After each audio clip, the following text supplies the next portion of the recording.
Alors, je suis ravie maintenant de vous partager un jeu de cartes avec ces cartes du trio gagnant.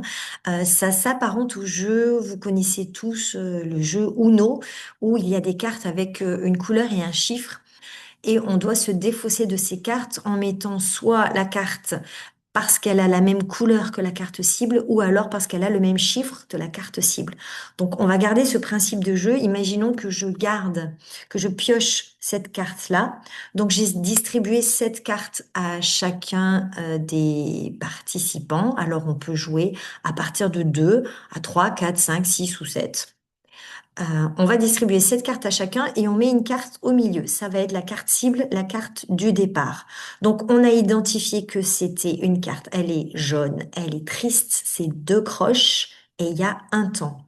Pour pouvoir poser une carte, je dois avoir non pas un critère commun, mais deux critères communs. Donc, dans mon jeu, je vais regarder, je me suis distribué cette carte. Eh ben, j'ai la possibilité, par exemple, de poser cette carte puisque les deux critères qu'elles ont en commun, c'est la tristesse et le fait d'être jaune. Donc, je me suis défaussée de cette carte.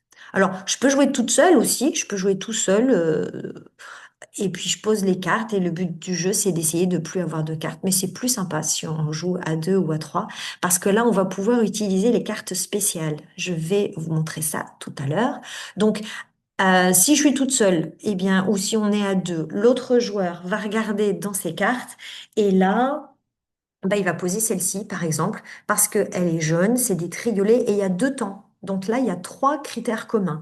À partir de deux, on peut poser. Par contre, je ne pouvais pas poser celle-ci parce qu'il y a que le triolet en commun. C'est pas la même émotion, c'est pas le même nombre de temps et c'est pas la même couleur. Voilà.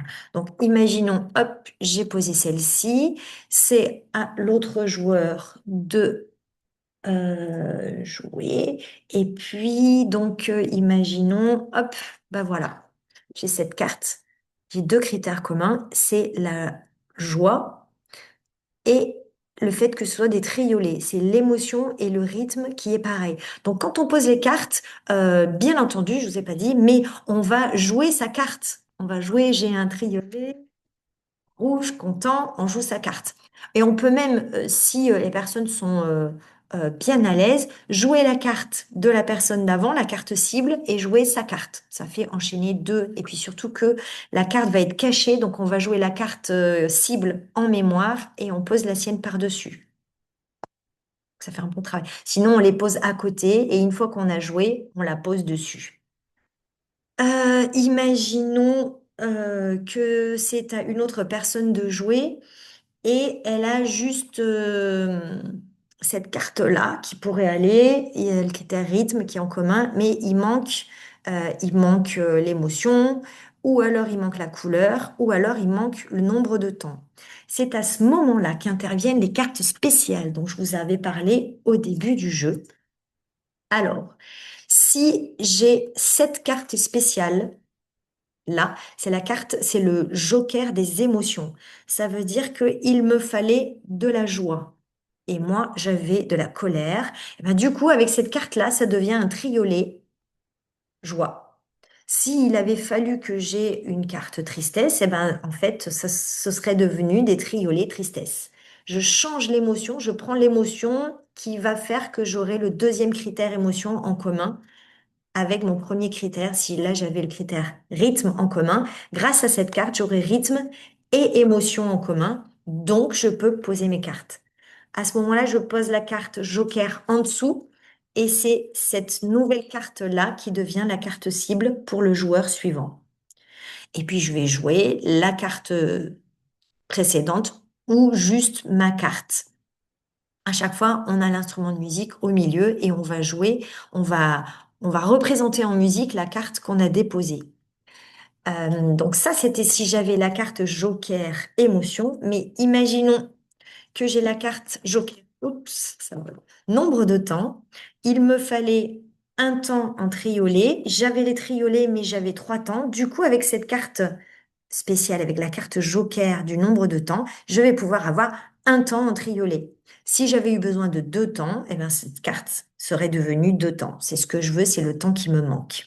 Je la pose en dessous et c'est celle-ci qui devient la carte cible pour le joueur d'après.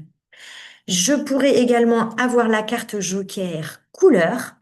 Il me fallait un triolet rouge. Moi, j'avais un triolet bleu. Et bien, avec cette carte-là, vous l'aurez compris, elle devient rouge. Mais si j'avais eu besoin du jaune, j'aurais pris du jaune. Je ne prends pas la carte joker si c'est déjà la couleur que j'ai. Je vais utiliser cette carte-là pour compléter une couleur que je n'ai pas et dont j'ai besoin. Voilà. On avait en commun, on avait en commun le rythme. Imaginons que j'ai juste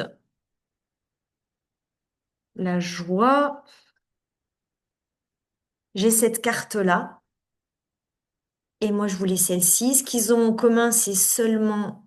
ah ben non, ils ont émotion et rime, ça va pas. Imaginons que j'ai déjà la bonne couleur, mais que je n'ai pas le bon rythme. À ce moment-là, j'ai une carte spéciale. C'est la carte spéciale du rythme. Donc, hop, j'essaie de vous trouver. Bah, j'ai la joie. Hop, voilà. J'ai la joie ici qui est en commun, mais j'ai pas la bonne couleur, j'ai pas le bon rythme, mais j'ai pas le nombre de temps. Donc, comme j'ai que l'émotion, mais si j'ai la chance d'avoir cette carte joker là au niveau du rythme, à ce moment-là, ma joie va devenir triolet. Et du coup, j'aurai deux critères communs et je vais pouvoir poser ma carte sur le paquet.